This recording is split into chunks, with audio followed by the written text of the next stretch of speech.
ওখানেও একটা হোমস্টে রয়েছে।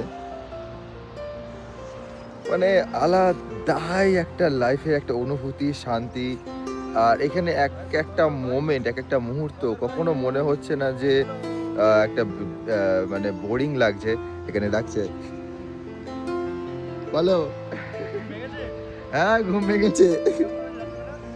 রাতের ঘুমটা বেশ ভালো, সারাদিনে যা জার্নি হয়েছে তো মোটামুটি ঘুমটা ঠিকঠাকই হয়েছে। তো তোমাদের ঘুম কেমন হয়েছে?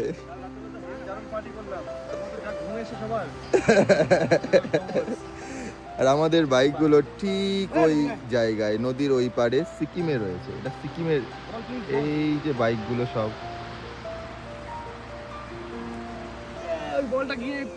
হাউ ইজ দ্য জোস? হাউ ইজ দ্য জোস? আমার তো গলা ভেঙে গেছে এমন অবস্থা, চিল্লে চিল্লে। Good morning. হ্যাঁ, গুড মর্নিং। তো তোমাদেরকে আবারও একবার গুড মর্নিং সবাইকে। বেরিয়ে যাব এখান থেকে সোজা গ্যাংটক। আজকে দেখা যাক